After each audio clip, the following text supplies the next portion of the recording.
Hello, Feminine Roadmappers. Welcome back to Feminine Roadmap Health and Wellness. Today, our topic is being brave. We're going to talk about 8 daily practices to be your own hero. And my guest today is Amanda J.P. Brown, and she has written a book called You're Brave Enough, 8 daily practices to be your own hero. She's a transformational coach and an author and a former trauma therapist. Amanda, thank you so much for being on my show today. Thank you so much for having me, Gina. It's awesome to be here. Yes, and you know what? We have done a podcast together. You have? It's coming up. The video is launching first, but I really wanted to dig deep after our conversation on this idea of being brave and being very practical about what that looks like. So why don't you share with us your message of what it looks like to be brave? Yeah. Oh, so such a juicy message, right? Being brave can be so many things to so many people. And for me, it's really about getting really comfortable with yourself, comfortable with who you are, comfortable with your past, really accepting and loving yourself as you are, not as you should be. And Right. really finding the courage to show up powerfully in your life. So being able to talk about what's important to you, or speak up and use your voice, or to wear whatever makes you feel really powerful. Like, there's so many ways that we fall in line with social norms or things that we should be, or we're trained to do, and instead of following our heart. So bravery to me is really about being able to show up fully as who you are and not apologize for it, not justify it, and just say, here I am, and here I am, and I love me. And that's a really it's a process to get through. And two, for a lot of women, it's been part of my own journey of being able to even say things that I like, little things that I like where do I want to go eat? And that can be brave. So it's really about being able to show up and voice who you are. Awesome. So now in your book, you've kind of laid out 8 steps, 8 Mhm. practical things that we can do. Why don't we walk through those? Tell us Yeah. about those steps. Absolutely. So I use my book all the time still. So it's super tattered, flagged. You can see it like written in it. So I love coming back to this because I still have to practice these things every day. And a lot of the women I've worked with, I tell one of the things that I think is really important to know before we walk through the practices is that you can start this process anywhere. You don't have to start with practice 1 and go to practice 8. That it's not, it's linear and set up in this really pretty way because it's easier to talk about. But honestly, it's like all of these things could be happening at the same time, or you need one to do the other. And I found that sometimes if I don't say that ahead of times, we get stuck and we can't move because we're not ready for that practice, because we needed like practice 5 to be able to do practice 3.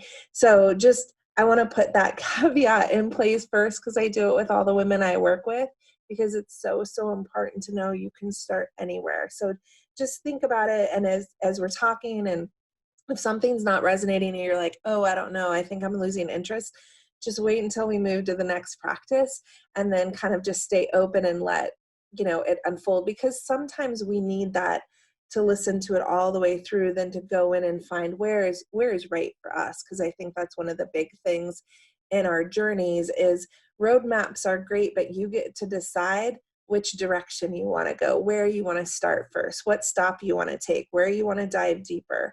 So I just want to start there with that. So the 8 daily practices are actually create the acronym HERO. And I'll just overview them really quick. So practice 1 is honesty.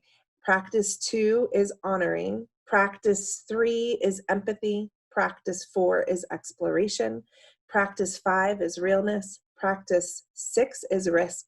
And then practice 7 is open-heartedness. And practice 8 is ownership. And so those are the 8 hero practices that we're going to dive a little deeper in today. So let's just get right into honesty. Yes, why not? Why not? Let's just go there, because that can be a really That can be a tough one. Sometimes in life, I've found that, we tend to not always want to see things. We tend to like sugarcoat things. We want to put a pretty face on it because we don't want to have it seem as it is. And so, really, honesty is about getting completely truthful, like getting the nitty gritty about what we've been through, what we've experienced, the choices we've made, and like really just going, this is real. This is real without the judgment and the all the labels and the criticisms that come along with that, but just saying, this happened to me. I'm going to be really honest. This happened to me.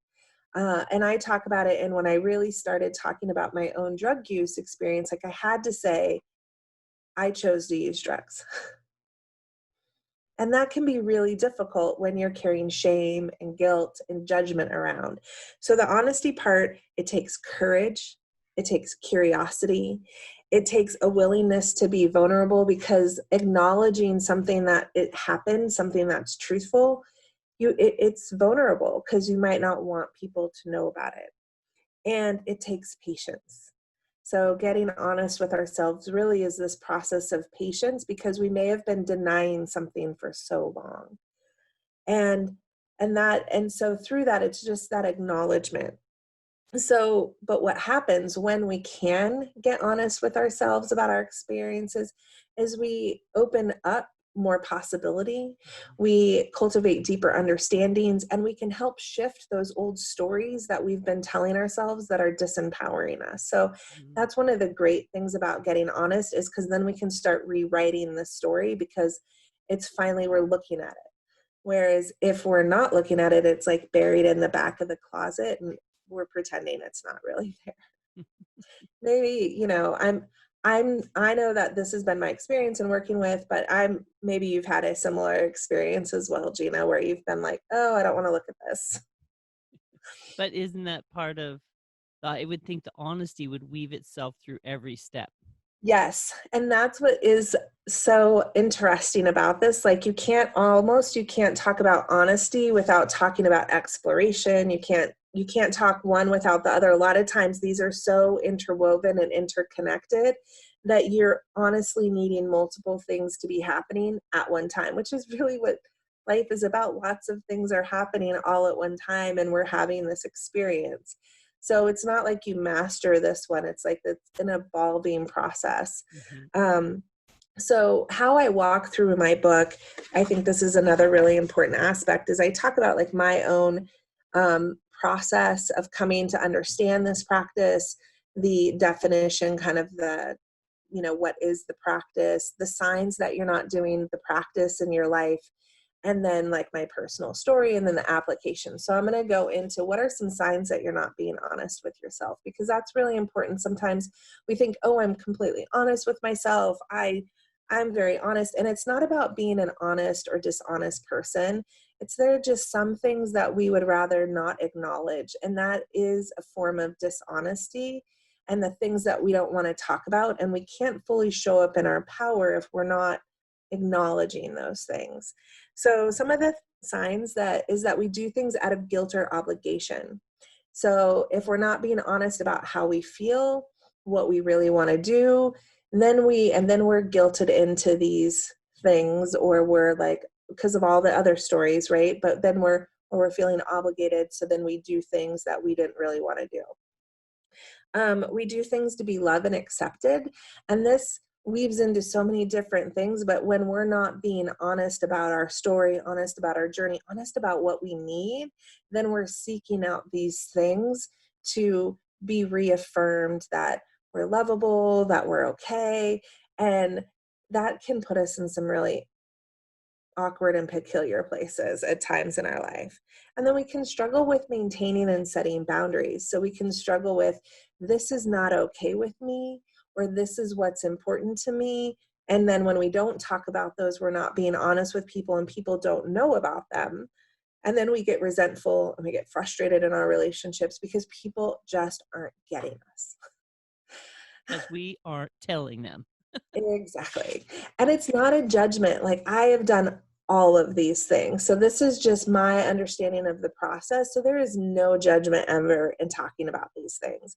One of the other big clues that you're not being honest with yourself is you kind of get into that chameleon mode, and you just do whatever anybody, you just adjust.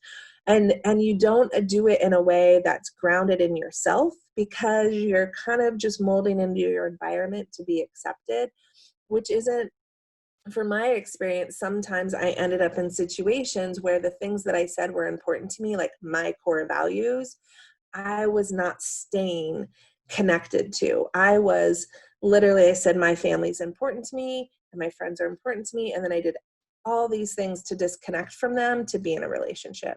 So that's like looking honestly at, like, are we being truthful in our lives? Are we saying what's important to us, and are we acting that way? Is that showing up? So that's another aspect of it. So when it's not showing up, it's a cue or a clue that there might be some work here to do. And that's what all of these signs are. They're just opportunities for you to do deeper work, for you to go, I wonder what that's about, which is where that curiosity comes in. I love that when we wonder in like this fun curiosity opportunity of like, what if it was not this way and it was really another way? So one of the ways, the simple ways to start this, because I think one of the things is these practices can be so evocative. They can be really challenging at times. You can, it can go to a rabbit hole really quick if you're not compassionate, which is why empathy is going to come into play and why open-heartedness come into play. Because in order to be really truthfully honest with ourselves, we have to find empathy for ourselves, and we have to be open-hearted. We have to be willing to let go of judgment, which will be hard for me to like only talk about one practice without weaving in the other ones. So one thing you can do is just sit down with yourself and explore, which here it comes again, right? Another practice, being willing to explore what you want in your life, and then question. You can even start with a simple thing that I did was, what do I stand for? What's important to me? Like what values are important to me? And then I can go through, and you can go through and look at each one. How is this playing out in my life? Am I showing up for this? Like, there's recently in my life, there's been things that I said I was important or that I wanted to support, but I never took any action to do that until recently. So then you don't have to do anything. It's an opportunity and an invitation for you to look at, is this really something I value, or is it the idea that I value? And then what's getting in the way? If it's really, truly important for me, what story am I telling myself that's I need to work through and heal so I can move to this next step? Um, the flip side of that is looking at, what am I no longer available for? That's kind of a loaded one. Yeah. When I think about relationships, or we think about work, like, what am I no longer willing to accept in my life? And it can be down to, I was just watching someone talk about like the things that we say we want, but we never take action. So on some level, we're comfortable with the way things are. So if we're really not comfortable, then we're going to work on shifting that. So it's really kind of that same thing of taking and saying, what am I no longer available for? And then diving into that to see, is this true? Is this really true? How do I know that it's true? And so it's just kind of with wonderment and curiosity and patience and empathy, like just diving in without that judgment piece. And I think that's really important. So do you have any questions for me about the first practice? No, I just know that that's something that I've gone through. Mm. And one of the top questions that I like to use when I'm coaching someone or working through these stories that we tell Yeah. is it true? I love Finding that question. core of truth, right? So I'm totally right there Yeah. with you. Byron Katie does a lot with that. And one of the questions is, she asks it, is this true? Is this really true? how do you know this is true? And then what's the opposite? And I'm like, her work is tough sometimes. That's why she calls it the work. But it's so getting to that core of truth is so powerful and uncomfortable. It is uncomfortable, but unless we face the truth, nothing else is going to come to fruition. Exactly, exactly. And it's like, it's, thinking of like how we write our history and then sitting back and going, but is that really what happened? Is that Right. really how it was? Or am I like making some of this, or did I add in things, that storyline? But I think that truth, and one of the things that I've found, because a lot of my work started around doing a truth journal project, is that sometimes our truths I don't know that they change, but they do. Like the perception of the truth is what we thought was true. If we believe fully and truthfully that were not deserving of good things because of we have all this proof, and then we do some work to heal those wounds, that truth can change and it can grow into, I am meant for this amazing life. And so we can kind of see how that stuff shifts over time as well, and through the work that we do, which is a beautiful thing, I think. What's crossing my mind is the actual truth isn't changing. The Mm. reality is changing, Oh, I love that. but the truth has always been that you're worth it. The truth has always been that you're valuable and it's possible. It was just Mm. our perception was creating a different reality. I think that's how I would frame that conversation is the truth Perfect. stays the same. Yes, Just come yes. into alignment with it. Yes, your perception of the truth changes, not the truth. The truth is the truth because it has no perception, it just is. I love Yeah. that you clarified that, because I do think that's really important. And I see where that my was a little not clarity, but that our perception of what is true changes Mm-hmm. to aligning with the core of what is actually is true. Thank you. Yeah, beautiful. I think a lot about truth. So we're talking about something I've spent lots of time. So what is our once now honesty is going to be like that's going to be part of our that's our backpack. We need honesty to kind of pack Yep, everything into, right? So yep. what comes after honesty? So after honesty, we have honoring. So this is really the place where we honor ourselves and really kind of honor the journey we've been through. So instead of looking back and judging ourselves and going, oh, yep, this was a really bad choice. You really messed up here. Oh my gosh, I can't even believe you did this. What were you even thinking? How could you have been so stupid? um, it's going back and looking and really kind of opening up to honoring that person and that girl, and that and honoring really is about this process of admiration, in a way of admiring the courage, strength, and wisdom that came from all of those experiences. And how we honor ourselves, this is like was a huge light bulb for me. So how we honor ourselves is a model for our relationships, and how our partner should honor us or treat us is how others learn to care for themselves, like our children. And the expectations of how women, or if you're a man, how you should be showing up, or women or men should be showing up in relationships. So how, and this was like a really hard one for me to get, is like, and I still work through this around honoring myself, honoring what I need, paying attention, because I think my experience has been is that I gave so much of myself away to make the other person happy, to try to change who I was, that I wasn't willing to lean into how I felt and honor when the sign came up, or honor when that didn't feel good, or to be able to even acknowledge this is what I want. And I was scared, and so all of those emotions. So honoring is really being able to be grateful for all of our experiences and giving ourselves the permission to feel and say what we need.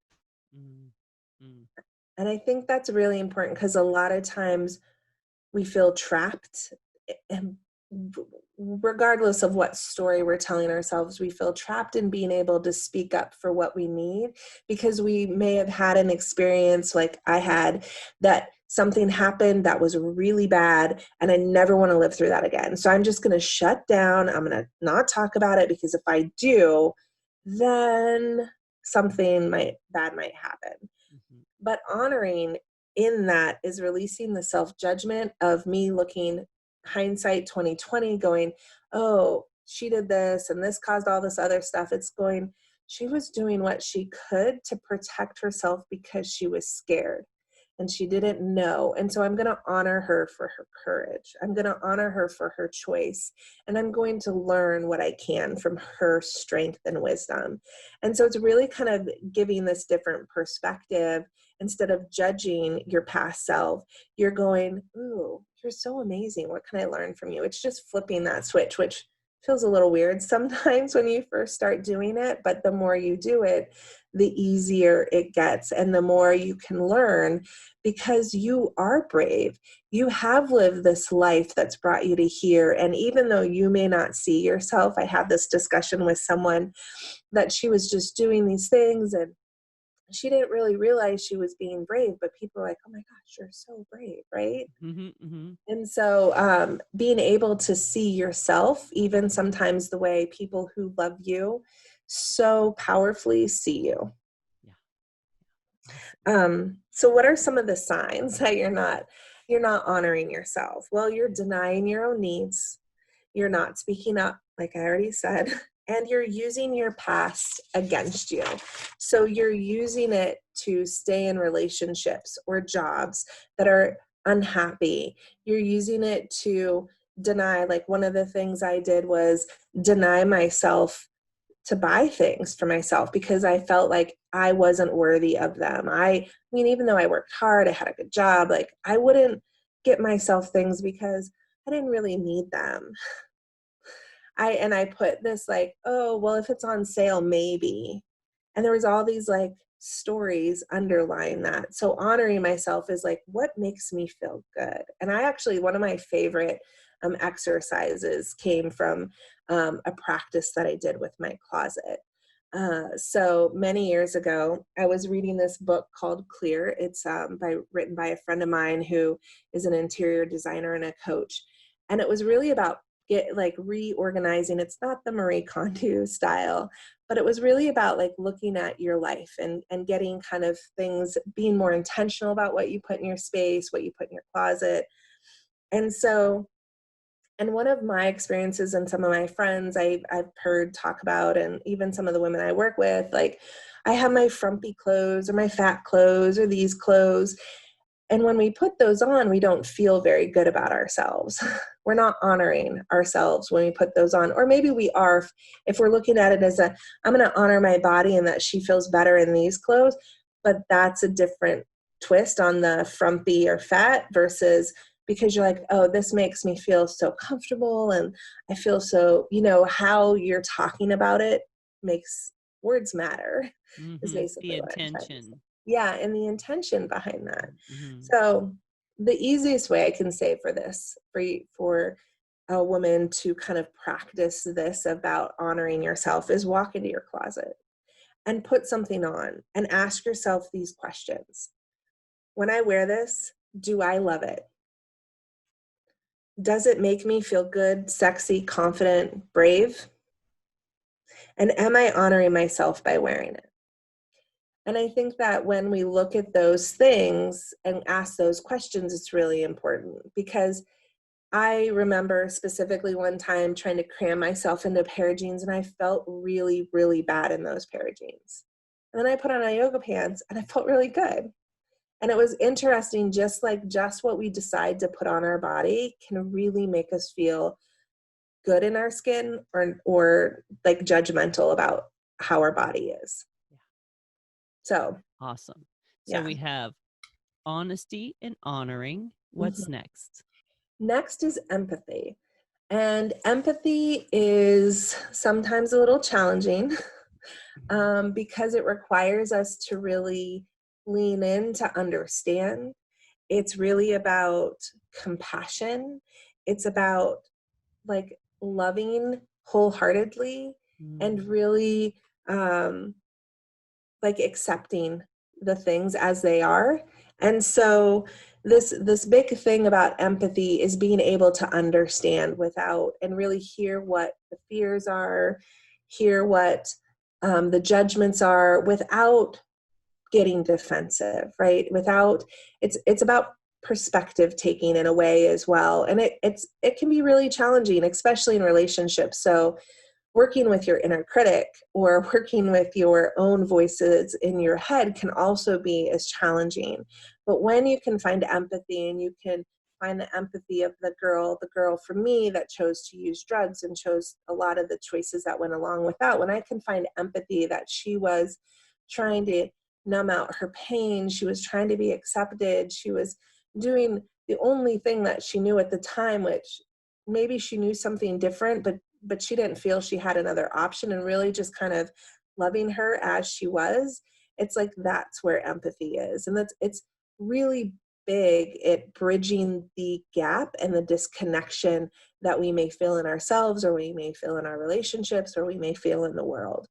So empathy goes a long way in healing. So some of the signs: shoulding on yourself. And I'm saying shoulding on ourselves, so that all those expectations of I should be thinner, I should be, look this way, I should be doing more, I should, whatever the should is, whatever it is, every time we get into that space, we are not having empathy. We're actually piling on more expectations. We're being really hard on ourselves. And that makes us feel, at least for me, weighed down, not good enough, like we're not capable of things, like, oh my God. And then all the storylines, like whatever the storyline is. I mean, there's so many. It's, I can never do anything right. I'm so stupid, like whatever it is. Like I've been through a lot of storylines. So, but when we are shooting on ourselves, and when we are struggling with empathy, we also don't trust ourselves very much, because we are like validating all the bad experience, like all the bad decisions we made. So that means I can't possibly make a good decision. I can't possibly trust myself. And we're pulling ourselves away from intuition instead of leaning into trusting ourselves to make the decision that is best for us. I don't want to say the right decision, but the decision that's best for us, and trusting that it was best for us in the right time, even if we didn't like the consequences of what happened, which are different things. Yeah. And it's being able, empathy is really about understanding that everything we've done in our lives, even the stuff that we hold shame and guilt around, or the things that have happened to us, has given us experience and wisdom, if we're willing and open to understanding what that is. And so it's being able to kind of dive into this and explore it. And exploration is like woven through every practice, because you have to be willing to explore all those places that you didn't want to go. And so it's like, to me, out of all the practices, and we'll get there next, but exploration seems to be like the really foundation, the one that everything kind of is wrapped up in. So it's looking at your mindset and impacting, and looking at, how is this impacting my life? How is holding on to this belief about myself like impacting me? And that's where that honesty piece comes in. Like, how is it honestly impacting me to feel like I need to work so hard to be loved? Right. How is that impacting me? Well, for me, that impact was burnout, exhaustion, and like stress and irritation, and like not being really nice to people because I was so frustrated, and I was doing all these things, and I was resentful in my relationships. So when I look at that expectation of myself and belief that I have to keep doing all the things, it doesn't hold any space for me to honor what I need. And so unpacking that and really weaving through that idea of how does this help me or hurt me? Like, looking at it in different ways, and really kind of diving into that. So we have honesty, honoring, empathy. What's next? Exploration. which is one of my favorite and most challenging um, practices. This is also the one that when I rewrote this book, I cried through writing, because writing my own experience in this book and having to really dive into sharing the personal experience was really, it was very cathartic, and it was just an amazing experience. But I literally, because I was still kind of holding on to shame and not wanting to talk about something, but I knew that I was being called to go deeper. And so I had to open up. And I'd done all this other work that I could. I don't want anybody to think that you have to go deeper than you're ready to go, because you never will. But I knew that I was being called to go deeper, and I was kind of resistant to that. And then I was called deeper again. And so the exploration is really about, this is where wonderment and curiosity come into play even more deeply. And it's really this, if you can keep it in a very like inquisitive, and think about it as like going through the wilderness for the first time, and like, oh my gosh, what am I going to see around this next corner? And whatever soundtrack you're playing behind it. So they, in some of the trainings when I was a therapist, they called it shark music.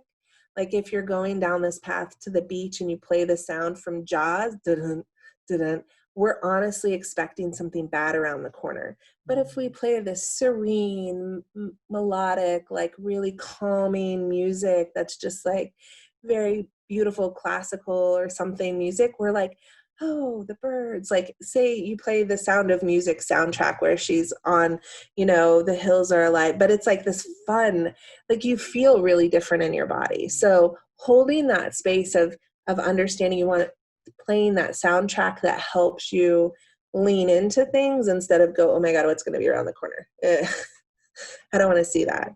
But this is where the nitty gritty of growth and discovery come in. And so you might feel dirty in this pot, because if you're going to places you've never been before, thinking of that like woods, or, thinking you're on the adventure across the West, as, people were, that you didn't know what you were going to find. And so that sometimes being in that ambiguous space can be really nervous. So that's where a lot of that empathy of holding that space and honoring, okay, what do I need to explore this? What do I need to be able to do this? How can I honor myself and give myself those things so I can go to these places? So that's how that's kind of weaving in together. Some of the signs when you're not willing to explore things in your life, you feel stagnant, hopeless, and even like you're on autopilot. Like you just do the things that you've always done because you've always done them, and this is how it always goes. And you even talk about that. You even say, no, there's no point, because I'm just going to keep doing this thing because that's what I do and this is what happens. And even if I tried something different, it would still just fall back into line. So it's really that process of like, we just kind of get sucked into that mindset. So exploration takes boldness and requires risk, which we'll talk about in the next practice, or two practices. But it's really about looking at the beliefs that are holding you back. And this is in the book. I only have one graph, and it's this one. And it literally came out of my truth journal, that we were looking at what beliefs do I hold about myself that are holding me back.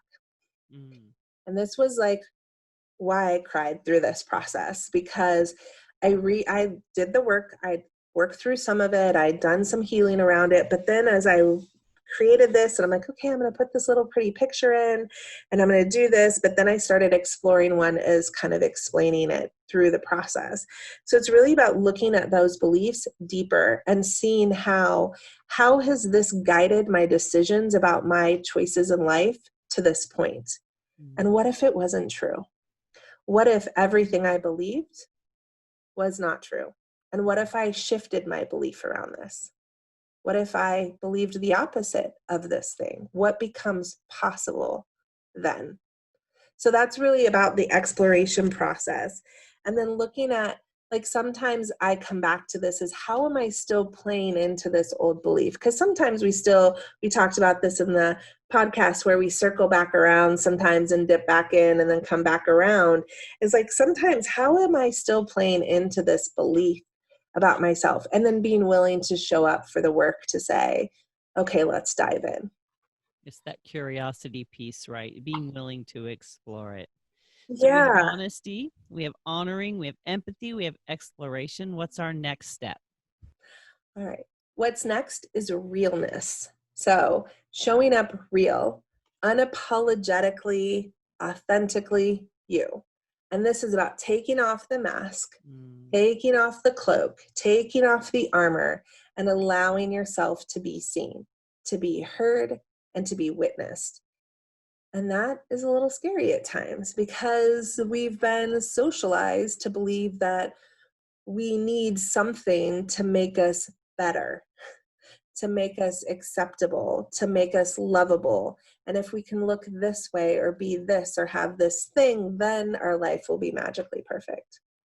No. Showing up real is really where a lot of power comes in, because you're saying, here I am, and I'm okay with myself as I am. And that is scary to some people because it goes against the status quo. It goes against what we've told. And if you can be so comfortable in your own skin, how powerful is that? That is like unbelievably powerful. It's being open, like, to getting really uncomfortable, because this is uncomfortable. This is an uncomfortable process when you're getting real, and you have to get real in order to be able to get honest, to get to explore. It's just like you have to show up, because if you're fake, it's not gonna, you're gonna feel it, right? We feel fake when we're being fake, and there's a lot of us who don't like feeling fake, and we can feel the fakeness from other people. It's one of the reasons I have a hard time sometimes when I'm around people who are being fake with me, because I'm like, oh, this is hard for me to be in this space, because I just want you to show me who you really are. I just want to know you without all the armor and the defenses. So one of the big signs is that we're hiding, that we don't want to show up and share who we are, that we don't want to talk about things that we like Facebook or social media can be a really loaded place where we talk about things, or where we choose what to share and not to share. I know that I sometimes add in, or have added in, a lot of, well, sometimes, maybes, well, possibly, like, instead of just saying the thing, there's all these like things that kind of buffer it, so I'm not really being like bold. And so realness would just be able to say, this is what I believe, period, instead of adding all the stuff. So how you can do this, how you can show up real in your life, very simply. When somebody says, how are you doing today?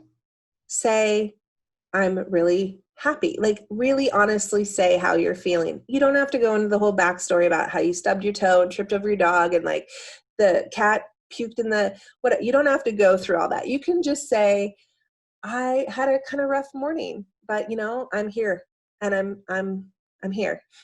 Instead of just the blanket, I'm fine. I'm fine. I'm fine. So really just being more like honest. And even if you say it to yourself, how am I feeling today? And honestly tune in maybe with yourself first, and then practice that. And then you can practice it with other people as well. So that's how I would say simply to start showing up real, is by answering questions honestly when they're asked of you. So honesty, honoring, empathy, exploration, and realness. What's step 6? Risk. Oh, that's not scary at all for some people. No. Let's define risk for me in your context too, because I would like to know. Yeah, I will definitely define risk, because I think it's really, I want to be clear. I'm not talking about risky behavior. I'm not talking about doing things that put you at harm or put other people at harm. Risk is about being daring. Risk is about challenging yourself to be vulnerable, challenging yourself to go after the thing that you want to go after, challenging yourself to step into this new place. One of the great ways I think about it is like, there's so many things that we want to do in our life, and like, oh, I'd be interested in that. Maybe I'd like to try that. It's like, do it. Like, risk is about trying those things. It's about taking the opportunity to dare and be brave and to step forward towards that, instead of going, yeah, it sounds like a great idea, but I'm going to push back away from it. So that's, for me, like kind of the big thing about risk is it's not about taking risky decisions. And, there's a lot of risks that can actually lead to really bad consequences. And I'm not talking about those. So I want to be clear on that. It's about being daring in your life, whether that's saying that statement boldly that I believe in this or I don't believe in that, and letting it sit. It's about not playing it safe anymore. So one of the signs is if you always feel like you're playing it safe, if you're not willing to talk about things that are important to you, that you're staying in your comfort zone, but you're feeling like really stuck and uncomfortable, it's those risks. It's being able to say to your partner, like one of my big things was knowing that I had done a lot of work, and being able to go to my husband. This was risk. Going to my husband because he was really struggling and we were having some problems, and say, I bet you think I lied to you about who I was. So it's being able to have those difficult conversations without all the expectations, but being able to come in with compassion and empathy and honesty and openness, and just being able to acknowledge what might be true. And that was risky because I'm putting myself in the firing line, in a way of like, yeah, I do think this. And then really having to sit with acknowledging that, which that is like an example of risk, by putting yourself out there, by doing the thing that you want to do that everybody else thinks is crazy, but in your heart of hearts that it is what you're meant to do. So it's that kind of risk. And so one of the things that you can do is just say, what is one thing I've always been interested in, but I've been a little too nervous or too scared or too whatever to try it. And then just do it. Just do it. Just go. If you wanted to take like a dance class, just go take one. Who cares how you look? Like, just try it. Then decide. Its risk is really almost unearthing some of those dreams too, right? And Yeah. maybe being curious, like, well, what if I did this? Instead of I can't, maybe just saying, what if? What if? Yeah, it's opening up the possibility of what if it versus the like all the worst case scenario what ifs. We got that down, right? Yeah, we already know how to do that one. So we have honesty, honoring, empathy, exploration, realness, and risk. What's next? Open-heartedness. Mm. And this one, it's like, it goes a lot with empathy, but it also, I feel like sometimes we're so much in our head, we really need to move down into our heart, because when we come from our heart, we come from a completely different space. And that's one of the things that I work with. The women that I work with, a lot of times they're so much in their head, and I go, okay, take a deep breath. I want you to like move into your heart space and ask your heart, take a deep breath. What is she telling you? And so it's really about opening this heart and listening to what's in. It's about really kind of, it goes with honoring too, but it's about treating yourself the way you want others to treat you. And this is kind of what I call the platinum rule too of life, is like, if you're wanting other people to treat you a certain way and you're not treating yourself that way, how are they going to know? So open-heartedness is opening your heart to be able to love yourself the way you want to be loved. And that's challenging sometimes because we don't always understand what that is, or there's so many stories that go along with that.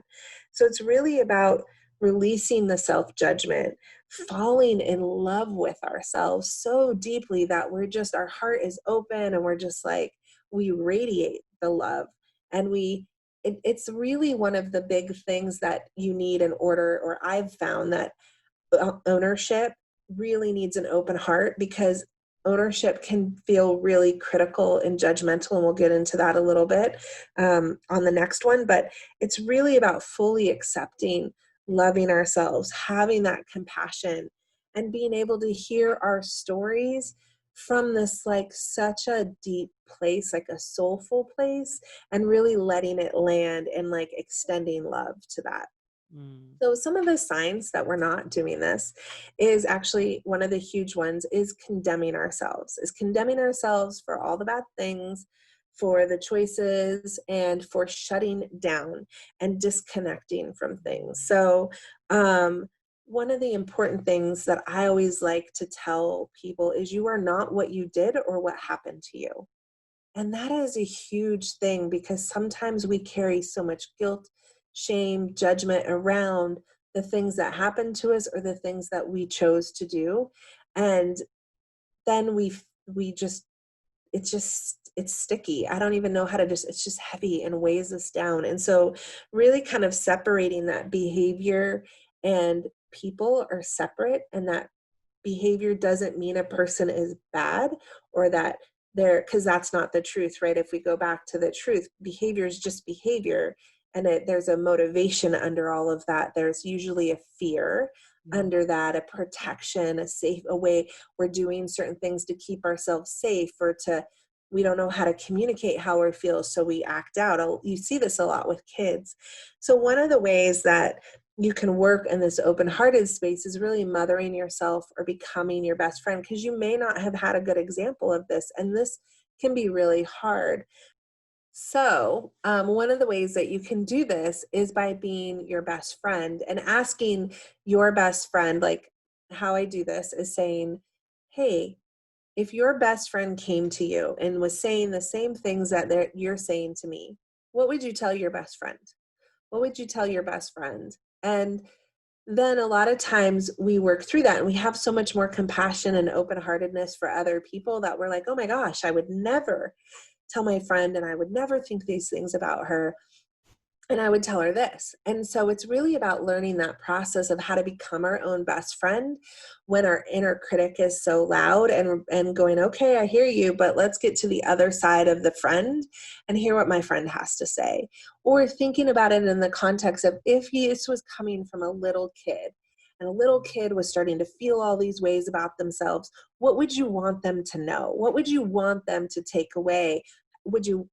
How would you help them work through this so they didn't feel this way about themselves? And when we practice those things, it helps us kind of, then we can go, oh, okay, now how do I do that for myself? Because like I said before, we may not have had the models in our own lives. Not all of us had amazing moms or dads or role models in our lives. So then we really have to work on, how do we cultivate this for ourselves and do this for our inner peace.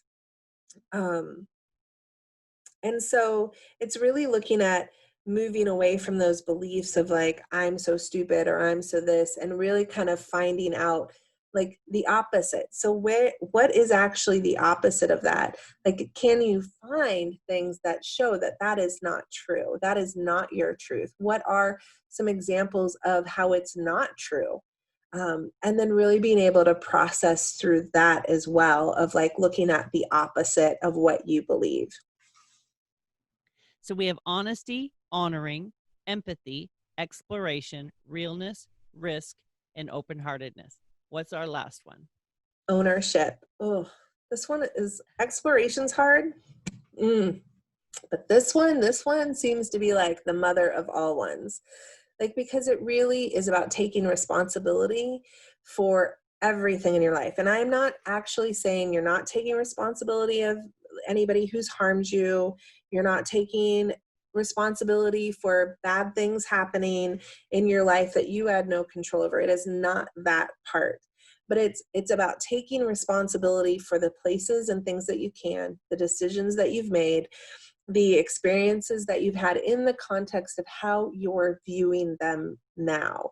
And it's really moving away from that victim mentality of like, I'm a victim of everything in my life, and into this place of um, kind of more owning it, of like, yes, these things happen to me, but I am not these things, and I am going to grow because of these things. Because of these things, I am, and then having a powerful I am statement instead of stating that I'm a victim of. Because of this that happened to me, I am more compassionate, I'm more loving, I'm more understanding, I'm stronger, I'm braver, I'm wiser, whatever those are in that sense. But it's moving away from the disempowering beliefs and really kind of putting the power back into your hat. Because the truth is, we don't always have control over what external things, what other people do to us. But we can choose to stay in those relationships. We can choose to perceive those relationships a certain way, and kind of, whether we're judging ourselves or going, okay, finding that compassion and empathy and love and moving forward away from that. And so one of the ways you really see it is if you start blaming. And so, like, you're late to work, and then you're, well, this happened, this happened, this happened, this happened, instead of just going, yep, I'm late, but I'm here now. Like, so owning it is just saying, yes, I'm late. I showed up late, without all the stories. You may have a million reasons why it's totally happened. But owning it is just acknowledging that, yep, it happened to me. This is what happened. Got it. I think a lot about ownership in the context of expectation as well. Like, sometimes a lot of the suffering in my life comes from my own expectations that nobody knows about, or maybe I haven't communicated clearly. So I think for me, ownership, the piece of ownership that I've had to really be aware of is, what part did I play in this? And that's the ownership piece. Like, okay, I may have set myself up for that actual suffering, whereas maybe it looks like that person did it to me, but where did I fit into that piece? Because sometimes we do fit into sometimes, absolutely, sometimes we do. I mean, it gets really sticky, right? Because when we start looking at what part was mine, which is totally true, I totally agree with you, because I've had to look at it like, what part did I play in this toxic relationship that I continued to stay in for so many years? Like, what part was I playing, and how was it validating what I wanted to be true anyways in that moment, my perception of that. That is why I feel like, for me, it's really like open-hearted ownership almost have to be one, but they're really two practices, but you really need them together. You really need that empathy, because when you start looking at your part in something, it stirs a lot of discomfort. And I think judgment, probably. A lot of judgment, and a lot of feeling bad, and a lot of like just uneasiness in our body and uneasiness in our mind. And then we don't want to look at it because it's uncomfortable. And so, but I do agree with you. Like, when we can start looking at, what part did I play? Where was I in this equation? Then we can start, and some of it's harder when we're talking about younger kids stuff. We may not have had any choice in some of that when we're talking about certain types of abuses and things we may have been born into. But this is like, as you get older and you're seeking out relationships, and this is from deep work, that we're able to then get into, okay, how am I contributing to this? And I love that you brought up the expectation piece, because a lot of times we're not honest about what we expect from other people in our relationships, especially if they're new. And then for me, this was, oh yeah, I love everything you love. Everything you love, I love. But that wasn't, I just enjoyed it because they enjoyed it and I wanted to be close to them. But never did I say, well, I don't really like that, or I also love all these things. And so, and then I'm like mad because, they don't understand why I don't want to go do stuff and why I want to do other stuff. And I'm like, well, and so I think that is a huge piece that we don't talk about enough either. It's the expectations we have of our relationships or our partners. And when we don't talk about them, it's unfair, because they can't know what we expect or want if we don't share that. And then that's our part. Absolutely. So as we wrap up, as we're processing, I think the reason that it all flows for you and I both, we're seeing how it's all interwoven, is once you've done the work Mm-hmm. for one layer of the onion, Yeah. One layer. then another one comes up, and then these come into play, you know, at each layer. And I think I wanted to visit what we talked about on the podcast, is this idea of a spiral, Mm-hmm. and how Yeah. a growth journey is circular. It's not A to B.